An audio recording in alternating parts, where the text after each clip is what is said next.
Okay. DGP 88, Arsenal 5, Manchester City 1. Top of the morning, Steven. Howdy. Happy Monday. I remember back in the day when we first started this pod, when we had a scoreline of 4+, we used to pop champagne on the pod. We no longer record together, but you know what? Happy Champagne Day, my brother. It is good to be here, dude. Monday morning, gotta go to work, but before that, about to go an hour on this beat, I think, dude. I think we're back to our roots today. That's what I was thinking. It's an hour on this beat type of pod. Vibes are obviously through the roof right now. KP had hit me up yesterday. He's like, you want to record tonight? Or should we do it in the morning? I was like, we got to do it tomorrow. I got to get my thoughts together. I am riding my high. I hope you enjoyed it, dude. I had a wonderful Sunday. I mean, just a wonderful weekend overall. And let me give some shout outs to the folks who are pumped up on Blue Sky, engaging with the content, dude. We appreciate it. Let me see who's here from the DGP Blue Sky fam, dude. Cyber Police is here, bro. You can always count on him. Living my best life. Lost on Beach, Ben Ports, Nova Fin Fan is here, dude. Hells Bells 18, Gilla Gunner. We love it. Kirkwin Stanley is here, dude. Never forget Nelbert. Never forget Nelbert, baby. I hope you enjoyed that game, son. Oh, man. Everything is good, dude. When I think back to it, Steven, a 5-1 result, and you look back to Arsenal sitting third in the Champions League, Manchester City sitting 22nd in the Champions League. It felt like that. It felt like a third-place Champions League team playing a 22nd place Champions League team, didn't it? Wow, talk your shit. That was an interesting game yesterday. We had just talked right before we started recording. We're like, man, that could have gone a couple different ways, just based on the first half alone. So get the early goal, of course.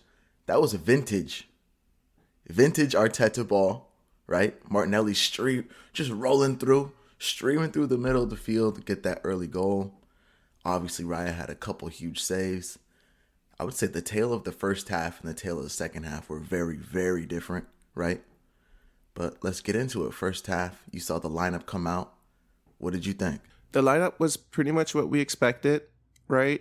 I was really happy to see Myles Skelly get the nod, and he did not disappoint. The rest of it, I guess the only thing is maybe I would have wanted Ethan to start. That was just me being sentimental, right? But I was okay with Martinelli getting the nod. I thought he did okay. Overall, nothing to really complain about with that lineup, right? Absolutely not. I believe that's what I had predicted, like verbatim, the players that came on. I think you just had Martinelli and Waneri switched. Obviously, Waneri came on. We'll get to that. But the lineup, I mean, that's the strongest lineup we have right now. It is what it is. When you look at the bench, there's obviously room to improve. Oh, there is so much room to improve on the bench. But if you can ask your guys, your starting 11 to go out there and put in 4 goals before you even make a sub, that's all you can ask for, baby. That's all you can ask for. Yeah, and dude, I mean, the one thing that I predicted was Martin Odegaard. Get on the score sheet, young man. And within 2 minutes, dude, he gets that first goal for us. I thought the vibes were really high. I really loved the press that we had throughout the game. Before we kind of get into the nitty-gritty of things, I just want to ask, 5-1 overall, did you feel like that was deserved? Yes, I do. Like I said, the first half, I think there were moments where the game was on edge, on the knife edge, They like to say that, game's on a knife edge. Oh, it was in the first half, because City had their moments. But second half, I mean, we scored 4 goals basically in almost 40 minutes. That's it. City laid down at some point. They just completely laid down, put their bellies up. We're done. So deserved, yes. We really took it to them in the second half. To say that based on the first half performance, yes, they had their chances, but the second 45 minutes, that's all us. It was, dude. I agree with you. And yeah, look, man, it was the perfect game for Odegaard to get on the score sheet. He did not disappoint. And there was a couple of times yesterday where he took off pressing, dude. And he was looking fast, dude. He was looking faster than these last few games. I really liked his vibes. There were a couple of moments, I got to be honest with you, I feel like he got in people's ways, but that's okay. It's all good, man. I was a little worried he was going to miss it, but I was happy that Havertz squared it. Should we just get into this question that we have online or no? Should we wait for that? Go for it. Why not? Well, I think it's a multi-layered question, but the first layer is, what do you guys make of? It's from Cyber Police on Blue Sky asking, what do you make of Havertz's confidence for making that pass to Odegaard instead of going for it himself? Mm-hmm. So what do you make of his confidence? He passed to Odegaard for the first. He missed his big chance from the penalty spot, and then he scored his screamer to end it. Beginning of the game, what I would like to give a shout out to is he took the first shot of the game. Before we even scored that goal, off the left side, it was him and Martinelli kind of running through. And that's what I was referring to earlier. It was him and Martinelli rolling through, and Martinelli wanted him to cross it, put it into the mixer for him. But no, he took the shot, and it went right at Ortega. But I like that. It's like, yeah, he's taking it on. He's taking the initiative. I felt like, yes, his confidence is high today. So what do you make of his confidence? He's obviously that type of player. I think he rolls off of his confidence. That miss, that is tough. Ooh, that is tough, huh? When you watch the replay, obviously we can play that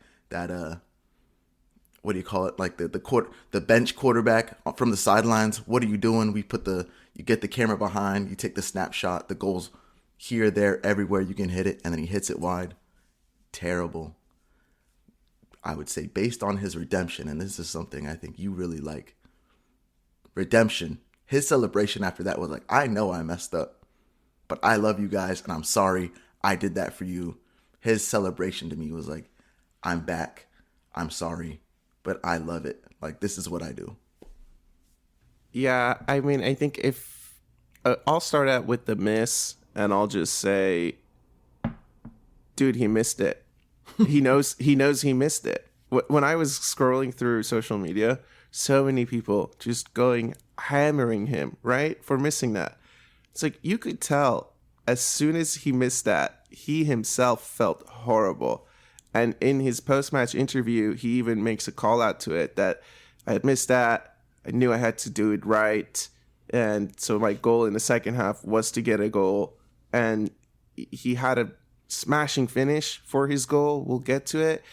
But I don't think his confidence is the reason that he made the pass to Odegaard. I think that is Kai Havertz. That's a personality trait. I don't think that has anything to do with his confidence. How many times have you watched a game in that exact situation, the striker misses it, and you're saying, you got to be a little unselfish there. You got to make the extra pass. That's a personality type. I don't think that has to do with his confidence. I think that is the type of player he is as well. We keep having a conversation. This obviously is continuous about him getting a killer number 9. Because Havertz, he's just not that killer type of player, right? But he can play in your front line, and you have to play off of him. He's just that kind of person. You could say he's like a Firmino. I think that's a good player to compare him to. A Firmino and old Liverpool days. Good player to compare him to. Will run his socks off. Great defensively. Presses high. But he needs players to be there with him, right? Because he's always going to be there looking for you. That Odegaard pass, yes, he could have taken the shot on. And most number 9s shoot that ball. Like you just said, they do. Found Odegaard, and I would say that's a great finish by Odegaard because the ball did bobble. But if he puts it on frame, it's basically going in, right? Yeah, and look, I mean, these guys are human, right? I wouldn't be surprised if leading up to this game, Kai Havertz and Martin Odegaard have had conversations, like walking on the training ground, you're in the bus together, you're riding up, and maybe Odegaard is saying, dude, I really got to score. Like, I want to score. I really want to score today. I've had a tough time. You've seen it, and I really want a goal today. And when the opportunity presents himself, maybe that's in the back of his mind. Yo, my dog is struggling, He wants to get this goal. I'm going to make the pass to him. I think maybe as fans, like, we could just overlook that aspect of it, but there's a relationship between these players too that you have to keep in mind a little bit. Yeah, I think that's fair. I think them two obviously have something. They have somewhat of a bromance. I do like that they are the two pressing as well. They're engines. I love that. So let's just go. Are you done talking about Havertz? Do you have anything else to go off of? No, we'll get to his goal. Okay, so we score. I think we're on top of them at this point. First 15 minutes, I feel really confident. We're pressing very high. That's the game plan, right? I feel like the game plan was, it's fine if they have the ball, but we are pressing them high. There's obviously mistakes there. So we score our goal. Who wins the ball? Declan Rice. For the Havertz chance, who wins the ball? Declan Rice. The second one, that's a huge win. I give him... Declan Rice, obviously, we gave him flowers last pod. He's keeping on his bullshit still. Declan Rice, big man. Big man in the middle. I think Sky gave him man of the match. A little interesting. He did have 2 assists, to be fair. Both the teenager goals came from a Declan Rice pass. But dude, that second one that he wins, when you watch that replay and you just see him galloping behind Kovac, just like, he's coming, bro. He's coming to get that ball. I'd be so scared, man. Huge. Like, that's what you have him for, right? He's that dude. He's going to be winning those big balls from you in the attacking third, pressing. That's the point of having him at the left 8. It's to not have him at the midfield winning balls. It's to have him in the front winning balls, on the front foot. That was the game plan. It was like super apparent. And City were obviously playing into it. I don't know what's going on with them, but they absolutely played into it and were just like giving balls away. Yeah, I mean, Declan Rice's performances have been really great, dude. And I agree with you. It did look like there were a few moments where we had a clear trap set on that opposite side, right? And they absolutely played right into it. I'll just say that after that first 15 minutes, I did feel like we took our foot off the gas, right? And this is something that's happened a few times this season where we are winning. Maybe we score almost too early for our own good, but it looks like we kind of get in a little bit of a shell. We kind of give them the opportunity to come and attack us. Maybe we're shutting up shop a little bit too early, but I did feel like from like the 15th until the 30th minute, I felt like City were on top a little bit. I felt like a goal was coming, but man, David Raya, what a keeper, dude. 2 huge ones. 2 humongous saves that really could have turned the tide, right? That first save, I mean, the reflexes to get it up, to just get his hand on it at all, got it up onto the crossbar. That's insane. Like, I love the angle where he's on the ground watching the ball. He doesn't know if it's going to hit the crossbar or not. He doesn't know, but he's basically dead in the water. Hits the crossbar. We're able to get it clear. The second one is super impressive as well, right? Off of Saliba's leg. It's the deflection. He's already leaning one way. I think he's leaning far post. Gets the deflection. Gets a huge hand down. Gets it off the floor. I mean, for me, personally, man of the match. I just think of the entire game. It's crazy to say your keeper in a 5-1 win is man of the match, but those 2 chances could have changed the game completely. That's just how I see it. He shuts him down. Confidence builder. That's absolute confidence builder. We have a big dude in the goal that can stop it for us. So don't worry if you make a mistake, yada yada. David fucking Raya is in goal. Yeah, man of the match for you. I mean, I get it. I agree with you. He had a few moments that were just so important to us staying in the game, to us overcoming some of those challenges. And I actually, the reflex save is good, the header, but I feel like the the one that's off of Saliba, I like that one more personally. Just to get down so quickly, it's very impressive, dude. Very impressive. And there were a couple of times where he was also just telling folks to just, hey, calm down, guys. You know, hey, calm down. Look at the clock. Yeah, calm down. Yeah. Yeah. So getting into, I guess, halftime, one thing I wanted to, I guess, hit on, and I have a question. So we're on top of City. They end up kind of coming back onto us. Our game plan is pressing high. It seemed like there was a lack of game plan, or like a lack of maybe just getting on top of them when they did have possession and got out of their back third. We were like letting them have the ball, right? Like letting them attack us. You're saying like we kind of shelled up a little bit in our, in our defensive third, trying to, put in our blocks basically. It seemed like we really lacked a offensive movement other than counterattacking. Like it was all counterattacking yesterday. It was go forward, go forward, go forward. Didn't seem like we had a ton of possession. And I thought that was a little bit weird. Especially when they're coming at us quite a few times. And like you're saying, it's like, you can feel it coming. Raya's having to start to make saves. Let's slow the game down. Let's possess for ourselves for a while. Maybe you give credit to City. That's just what they're good at. They're also good at pressing. So we couldn't keep the ball. I just thought that was weird. Winning the second balls was my biggest issue yesterday. We were not winning any second balls in that first half. It was just tough. Did you see anything different, or you kind of, I guess, what I'm saying, tracking with what you saw? No, I think that's fair, dude. I'm looking at how the game ended. City ended the game with 54% of the ball, and we ended it with 46%. So I saw at some point when we were winning by a lot and City had more than 60% possession and we were sitting in that 30 mark. So it's nice. Look, we've talked about how many times asking managers to change up for different games, right? Don't just have the same game plan. And it seemed like Mikel had a clear idea. And I gotta be honest with you, I think this result in particular left a real good taste in Mikel in his mouth, bro. I think he enjoyed that one, I bet, bro. Because even for me, right, when we were chatting in the last episode, I said just go out there and send a message that we are done losing to you. That was a clear message that we are done losing to you. We went forward. That seemed like the game plan, right? We're going forward. We're pressing high. We're going forward. We said we want them to go for the 3 points. We have to win the game. I don't want to see us resting on our laurels. Go for it. We absolutely went for it.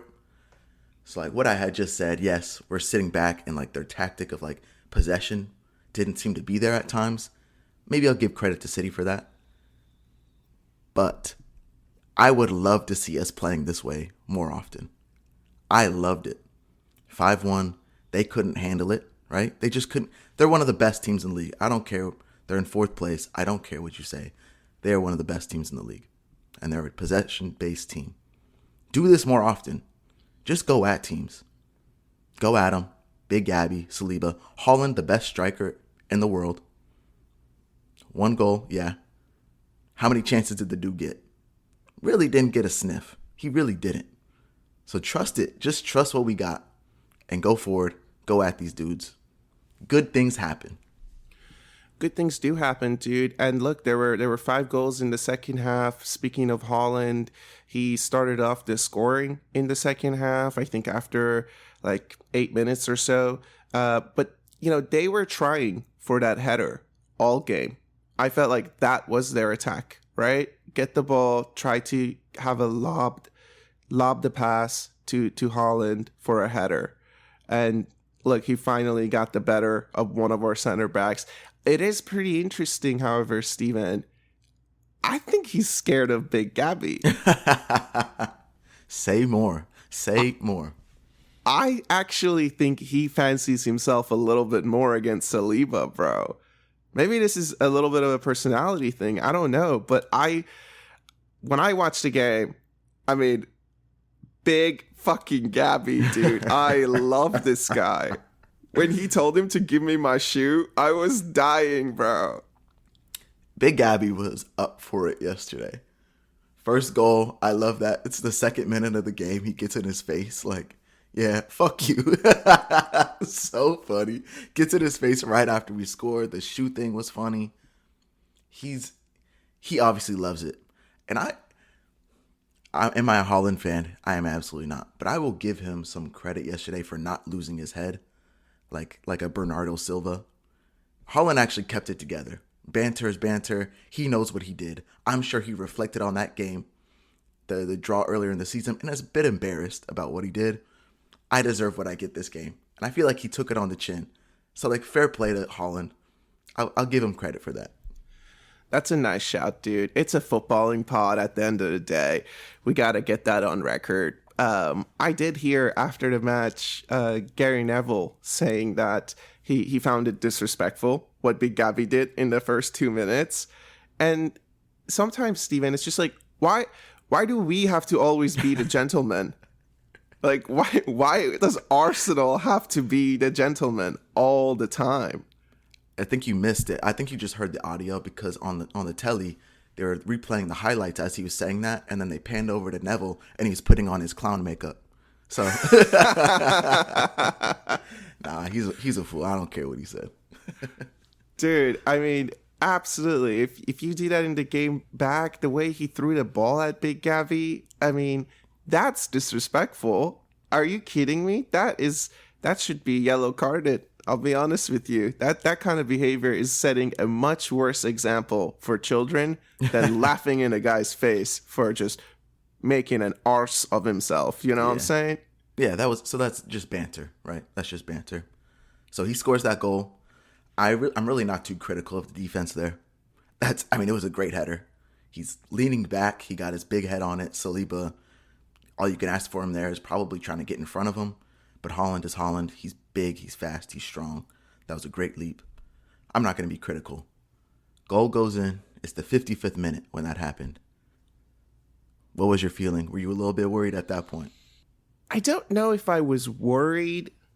I definitely had some PTSD kick in because it's happened before. When we see that goal, and I think the way the first half had gone a little bit, I did have just a sense of, oh man, let's not lose it here, right? Because we've had situations like this against this team in the past where suddenly we're the ones who are rolling over and showing the belly, right? Yeah. But it almost felt like once it went in, the players were just like, fuck this, dude.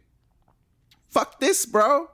We're going right back at it. Like, we know we can score on you. I just felt like maybe at halftime, some of the conversations were also that, like, guys, you actually are better than these guys. I don't know if you've noticed or not, but you are better than these guys. I love that. That's a great shout. That's a great shout. I'll be honest, game's on a knife edge, and for me, I think I said that first half, 55th minute. So, like, this is just a continuation of the first half. They were knocking on the door. They finally scored. I'm thinking it's just a dogfight. It's a dogfight to the end of the game. That was my feeling. And I found something after the game, and this is obviously completely hindsight, but almost tracks perfectly from what you just said. We're better than them. This is from Orbinho. Man City didn't manage another shot in the game after Erling Haaland's equalizer. They come 1-1 with us and did not get another shot in the game. That is crazy. That's crazy talk, right? Think back to how you felt when that goal goes in. I'm thinking it's a dogfight. They're in this. City's in this. They're a little gassed up now. But guess what? No shots and TP fucking 5. TP fucking 5. TP5, dude. Do you think this is his best season in an Arsenal shirt? I'm going to say yes. It's obviously a redemption arc for him, but He is the best six, right? He is the best six. I really believe that this is his best season that I've seen him play for Arsenal. I mean, how many times in those first couple of seasons where we signed him 6-7 years ago did you see him take those shots and just go into the atmosphere, right? But then there was Mikel in his interview saying, you guys should see him shoot in practice. Like, he bangs those, bro. And I'm just so happy that he took the shot. That's like rule number 1, dude. How many times have we sat here and we said, bro, shoot the ball. You can't, they can sit there and say, lucky after it goes in, but great. There wouldn't have been a lucky if you didn't shoot. So take those chances. Yes, sir. Create your own luck by shooting the ball. You got to create your own luck sometimes. The commentators were saying basically like they're surprised he shot. Don't shoot. I guess fans behind the goal were like, don't shoot, don't shoot. They could hear them. I don't understand that. Shoot the ball. I'm tired of the fake shots. I'm tired of us not putting the ball on frame. Good things happen when you shoot. Manifest it. You just got to manifest it. Obviously, huge deflection. Almost very reminiscent of last year's Martinelli goal at the Emirates against City, huh? Off the dude's back, straight into the corner. Good things happen when you shoot the ball and it is going on frame already. I take those 2-1 to the Arsenal. 1 minute after Haaland's goal. 1 minute after. And I mean, what a pass from Premier League Player of the Year. What the fuck was he thinking playing that pass when Thomas Partey picked it off, dude? Dog, I really have questions about that dude. I'm really wondering why he is in such a slump. Because he just doesn't look good. It's crazy. Player of the Year, Phil Foden, gets the start, gets the nod. There's no KDB in the squad. You would imagine he's going to run the show for them. I'm going to say he put in a stinker. If I was a City fan, I'd be very disappointed in him. He did not look good, dude. He did not look good. All this talk, I mean, we'll get to this, but I have to say, all these comparisons of Phil Foden, Bukayo Saka. Phil Foden couldn't even lace Ethan Nwaneri's shoes last night, bro. Damn, don't do it to him. Don't do it to him. Don't give me that. Don't give me that comparison talk, dude. Let's talk about our third goal a little bit, shall we? The creme de la creme. Talk about it. The kid himself, dude. How much does the manager like this guy? Let's start there. Obviously, he backs him. He backs him a lot. What I like the most about Lewis Skelly coming out of yesterday, and I guess the last few games that he's played, is the personality. Dude's a baller. He is super confident, right? He's not some 18-year-old kid that's just shying away from things. He's getting a lot of the camera time because he's acting it. He's acting like I am this dude, right? I'm like, I don't want to be like one of the new kids, but like I am him in moments. I want to make my imprint on this team. I am making an impact, and he absolutely is. Myles Lewis Skelly is a graduate of the Benny Blanco school of thought. That much I am sure of. He has been the missing Benny Blanco during this run, dude. That's our outside back personality that we've lacked, right? Because Timber's all about business, bro. Saliba's all about business. Big Gabby, hype man. But that back four is missing the little spiciness that Benny brings. And MLS said, I got you covered, bro. You focus on healing. I'll take the nod for this one.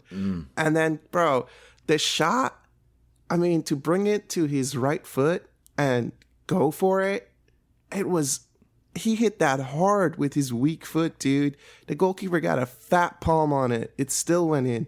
But my favorite thing about this goal was the fact that Declan Rice passed him the ball. How many times have we seen that sequence, Steven? And we've just decided to, I'm just going to take the safe option. I'm going to swing it around. Yes, sir. And that's what I'm talking about. It was like go forward yesterday. It was none of the swing around stuff. It was just go forward. Let's take our opportunities. Let's take them. I kind of watched this one back, this goal. I actually watched the sequence from their goal to his goal. I just watched it back before we had recorded. I watched it last night. And it was interesting to watch Lewis Skelly's positioning.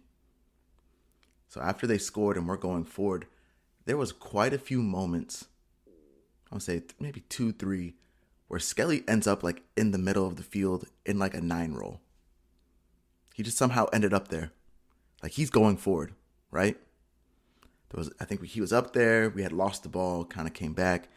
Obviously, we came back on this attack again. He's like in that region again, right at the 18. And he's sitting in that pocket of space. Declan Rice comes out left. When you have Declan Rice sitting behind you, yeah, you're the left back, but I'm going to get in front of Declan Rice. I'm like, he's good.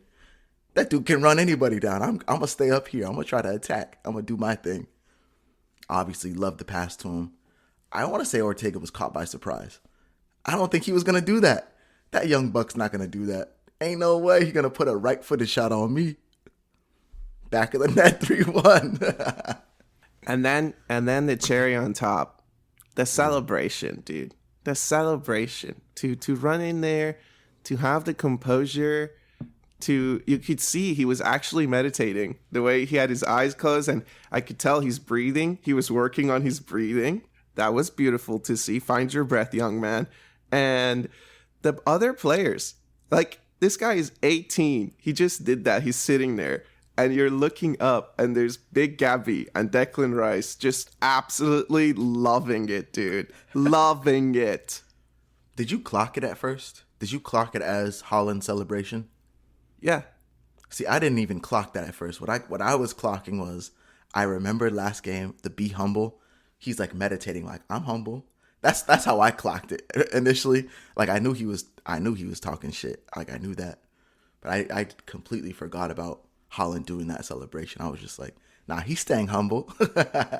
Well, it was a few years ago when Haaland was at Dortmund and they played PSG in the Champions League, and I think PSG knocked them out, and their entire team did that celebration. I know exactly that Neymar did it, and so immediately for me it was just clear chat shit back kind of a situation. And also, I mean, you think back to the last game against Manchester City when Haaland told him, "Who the fuck are you?"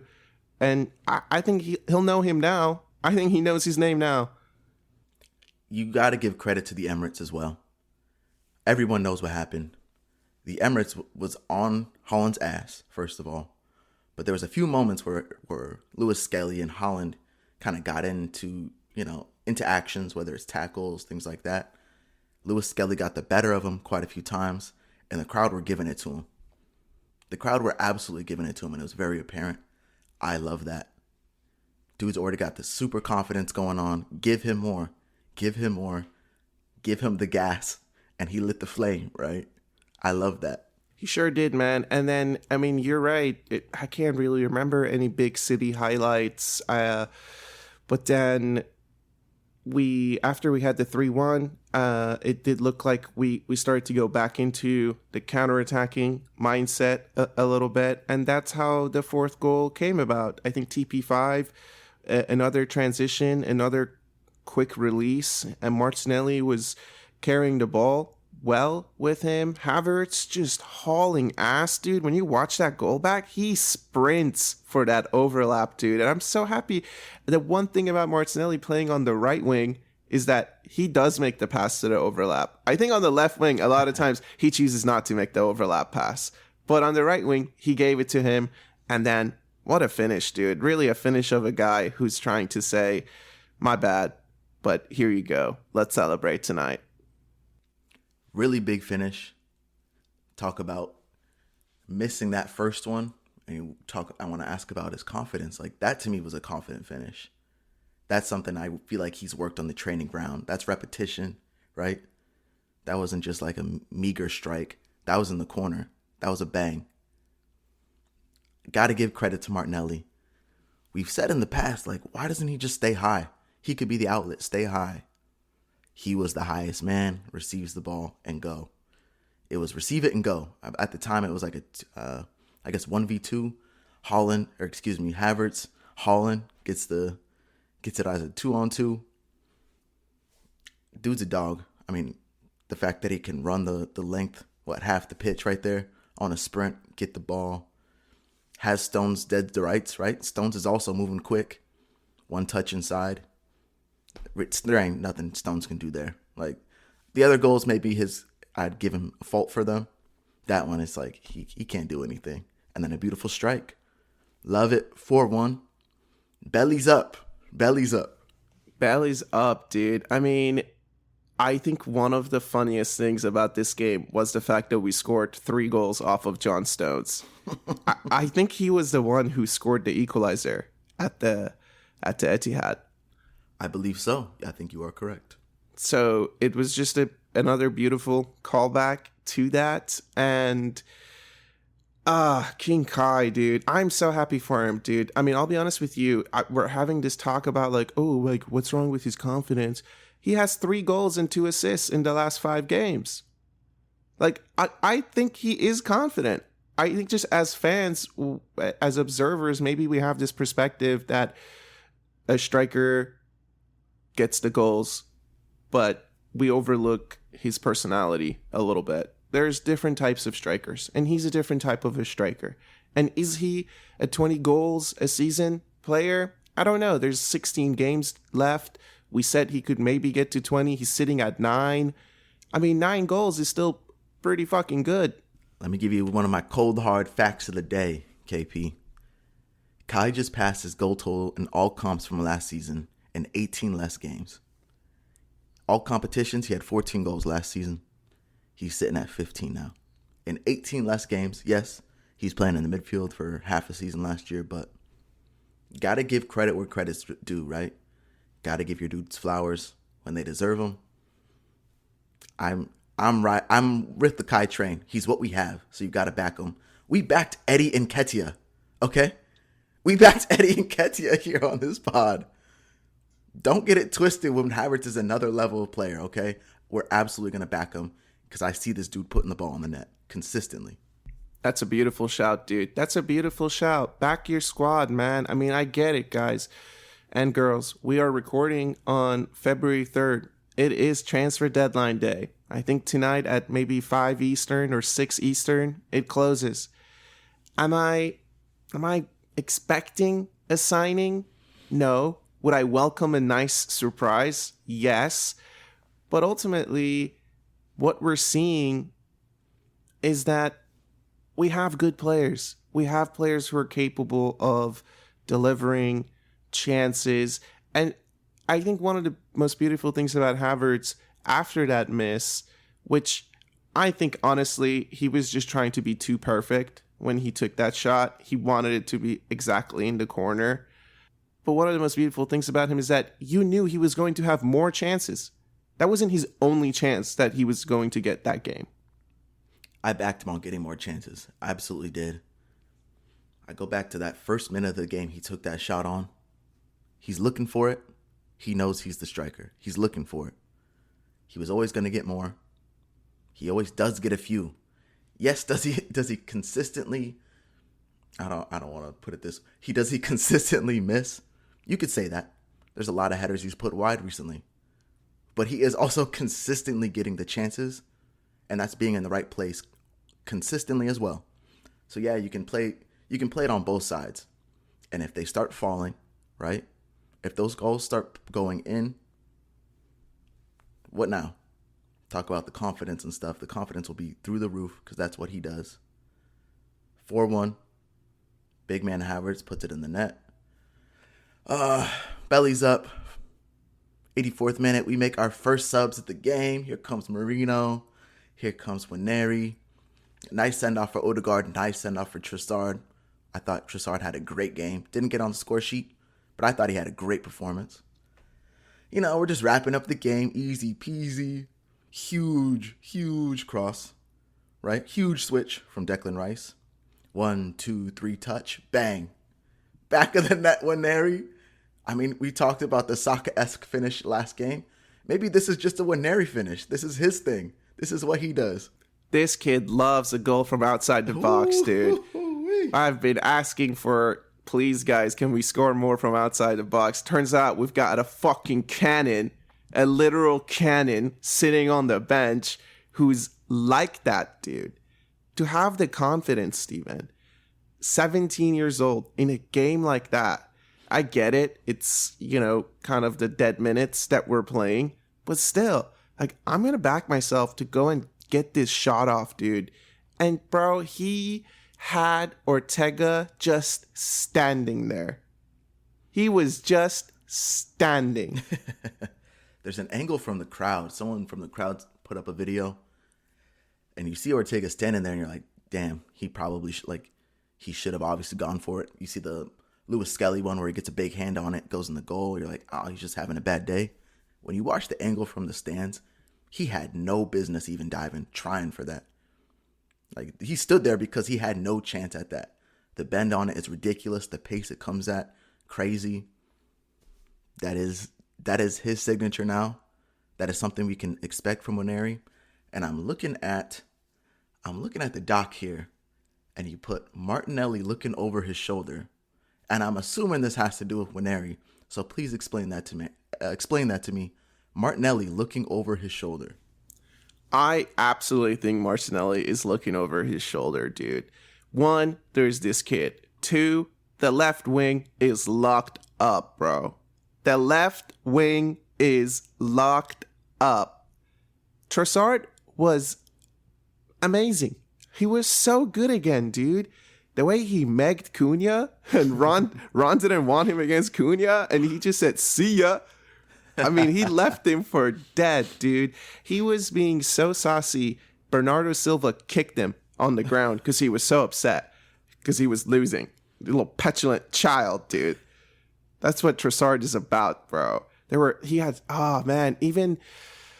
so many saucy moments that he had, I thought, where he kept the ball. In the first half, there was one where he went all the way to the corner, spun out, dribbled the cross. He got fouled, by the way. The ref, I thought the ref was a little sus. I'm just going to leave it at that. He was a little sus with his decision-making, but Trossard was great. I think Martinelli, yeah, look, man, if we have a kid who can cut in and bend it in like that, I mean, Martinelli should remember what it was like to be 17 and 18 and scoring some of those goals and breaking into a team and maybe getting an Aubameyang sold off. So I just hope he's paying attention a little bit, because sometimes history repeats itself, young man. So I hope that he keeps trying and he's not too worried. I don't want it to affect his game too much, but I think he's looking over his shoulder.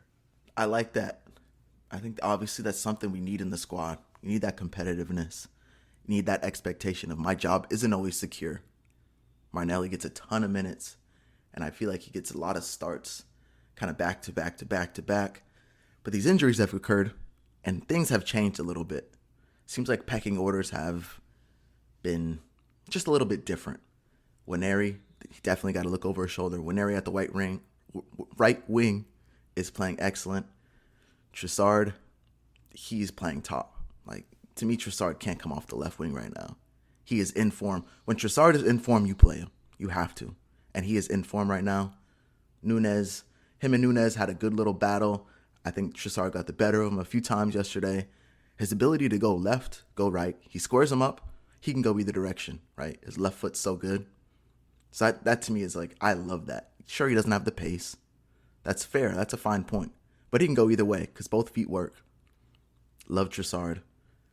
Interesting for Martinelli heading forward. I think the summer is going to be a pivotal point. The summer is going to be really important. We will see. We've already had a little teaser about that. How much are you willing to say, okay, see ya, let's cash in? But at the same time, I just have to say something about these two English boys who scored, man. Ethan Nwaneri, Myles Skelly. It must be so nice to score your goals and then have a Declan Rice running up to you, smiling, just like a proud little uncle. And, you know, I bet these kids, they know him, right? They grew up watching him for England. So there is some credit to the squad building. I think we've had some doubts about the squad building, but we don't know what we have in the academy, and we're starting to see that a little bit more. So I have to just give a little bit of credit to the management team, to Per Mertesacker, who mans the academy. I think we've done a really, really good job bringing some of this youth through. And look, we have eyes. We can see the quality. I'm not going to add much because I think you hit it, but I do have a cold, hard fact for you, KP. Nwaneri and Myles Lewis-Skelly, this was the first time that two players aged 18 or younger had scored for the same team in a Premier League game since Everton versus Fulham in April 2007. It's from Op to Joe. Two teenagers, 18 or below, both scored against the reigning champion City. How about that? Yeah, I really don't know what to tell you, man. I'm just so happy with the talent that we have. And I mean, these two alone, they must have just saved us so much money for the next at least 5 years, right? That's such a big thing. Shout out to Haaland. So we're talking about Martinelli looking over his shoulder.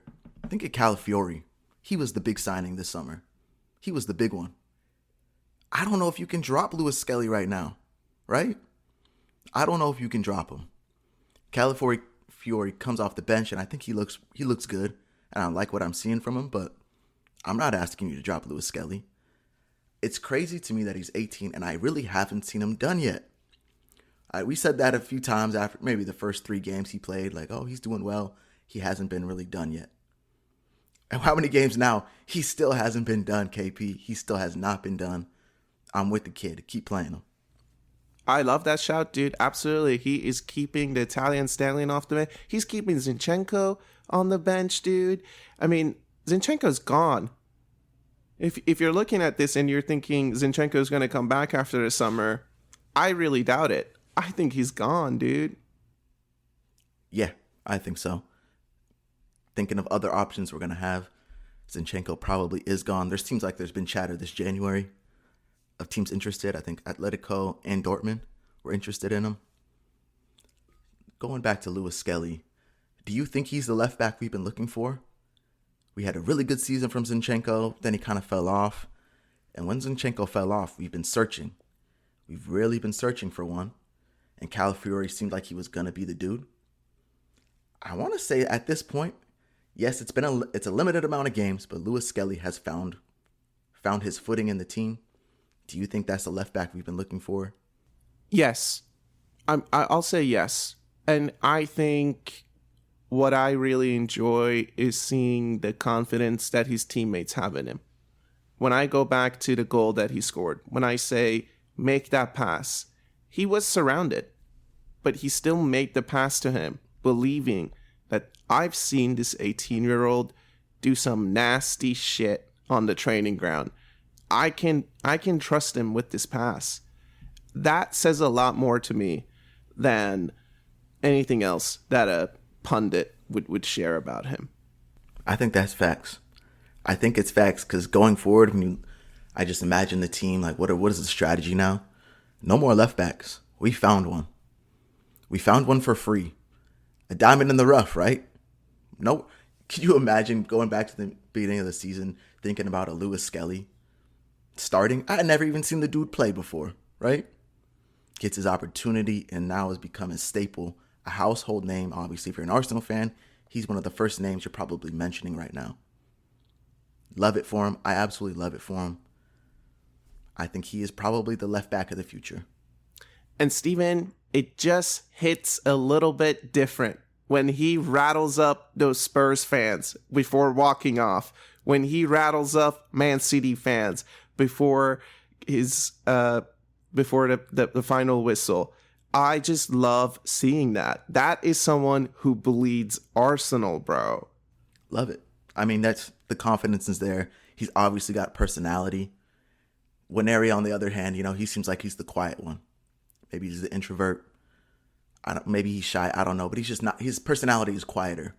Lewis-Skelly came out. He's just like, he's a ball. He's like a flame. He's just like running around. He's got all energy, all personality, giving it back to players. It's crazy that Nwaneri, we knew about Nwaneri. We knew about him. Played in the summer. We know about that kid. He's got talent. But Lewis Skelly wasn't really someone you're clocking to make a difference. Ooh, and that it has changed quickly. As a 90-minute man, no, definitely not, dude. Definitely wanted him to get some time this season, but I've been surprised with the 90 minutes that he's putting in, game out. It's really impressive. Give me some more cold hard facts, dude. Oh, cold hard facts. You want some more? I got some more for you. Here they come. Martin Odegaard is yet to lose a Premier League game this season and is now unbeaten in his last 22 league appearances for Arsenal. 16 wins, 6 draws.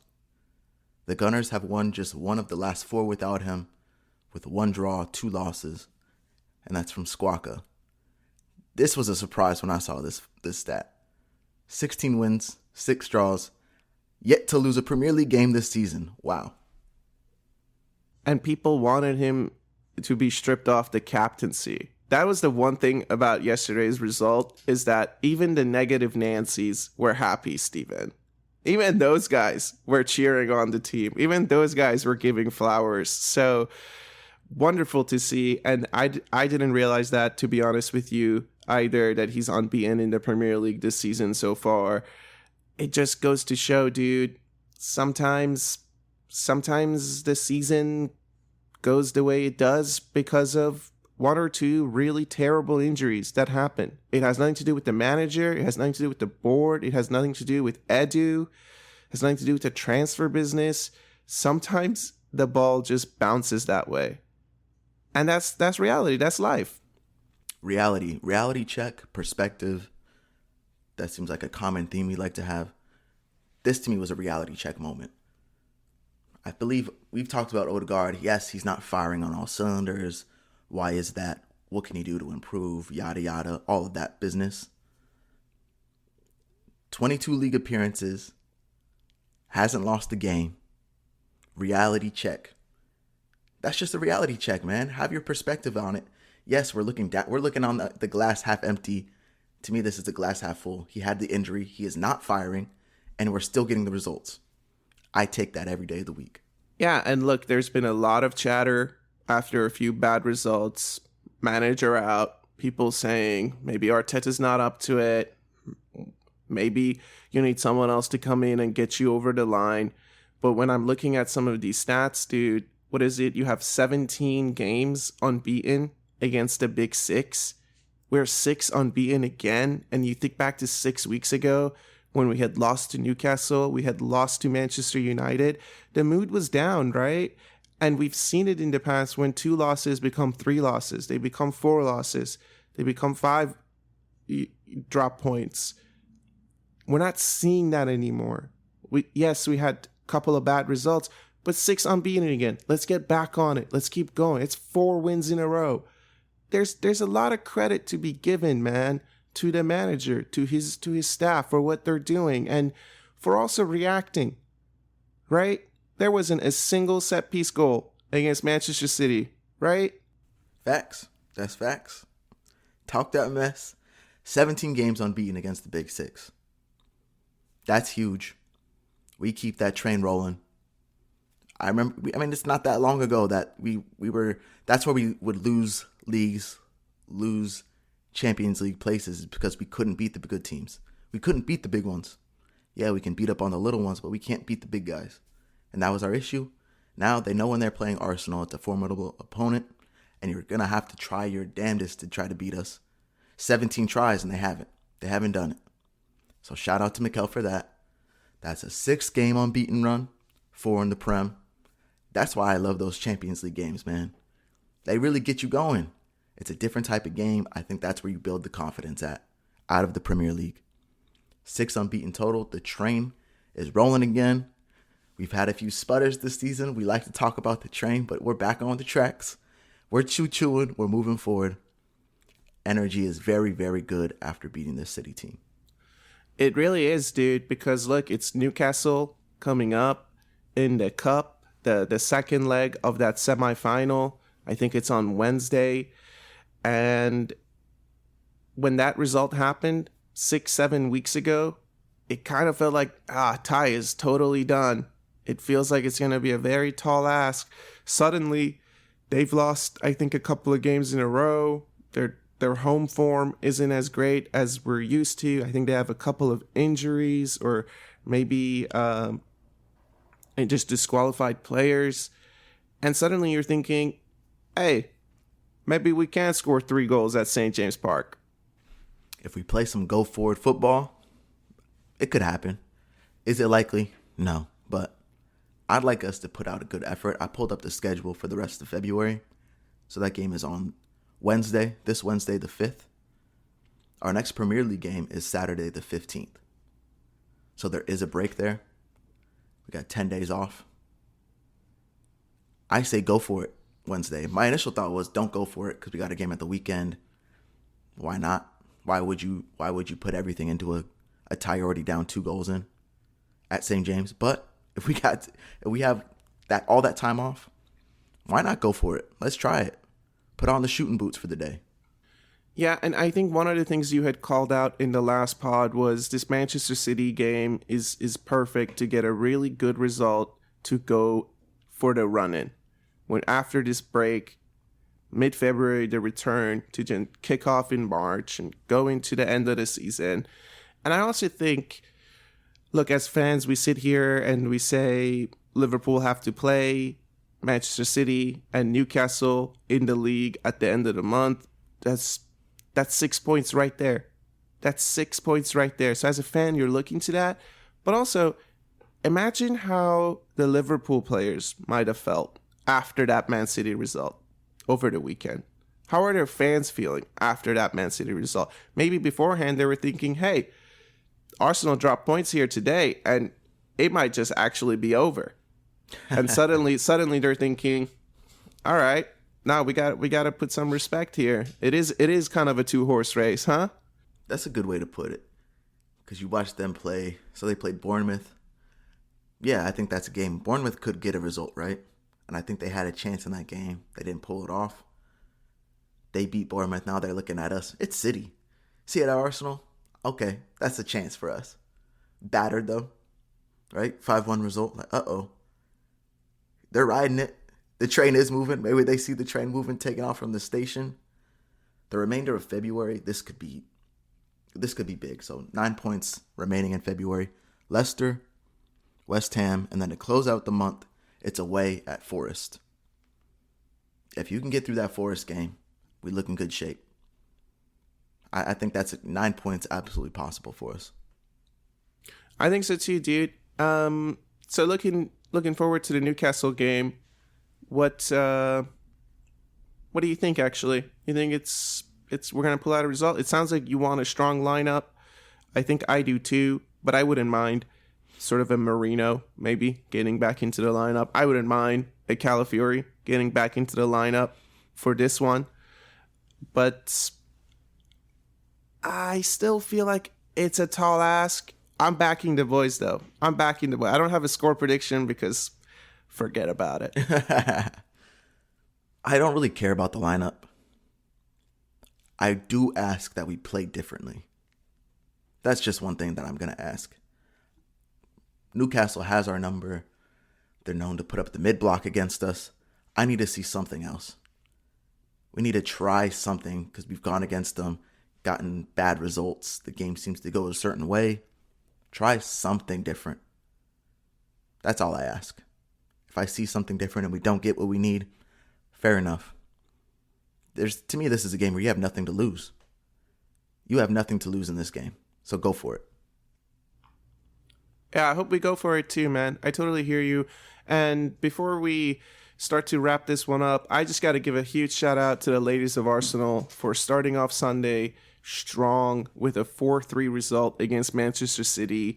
So all in all, it looks like we've put 8 past Manchester City this weekend. It's all 9 actually. 5 plus 4 is 9. Yeah, quick math. Let me check that. It's too early. But no, it feels good, man. It feels good. The club, I think, sentiment is much better than it was a couple of months ago. So thanks to everyone for sticking with us through that little bit of a tough time. Thanks for coming here for some common sense analysis. We appreciate it. And after that, I think it's just a transfer deadlines to kind of wrap this one up. Transfer deadlines. We've gone an hour on this beat, so we're wrapping it up at a perfect time. Today's the day. What do you think, KP? Good news, bad news, no news? No news, I would be upset. I'll be honest with you. I think even if it's an 18-year-old, get me a signing, get me a body. I just feel like I would be upset a little bit if there's no news. Deep down, I'm hoping, obviously, there is some news, but also the realist in me says not much is going to happen, and we're just going to ride this out, especially because, I mean, Ethan Nwaneri, I got to be honest with you, I wish you didn't score that, because when you score that, there's the board watching and thinking, we're good, bro, we got cover. I'm hoping for good news. I'm with you. Bench is just light. Doesn't have to be a superstar. I mean, we've been saying the same stuff all January. Doesn't need to be a superstar, but just someone that can compete. Blase, blase. Please, somebody. Somebody.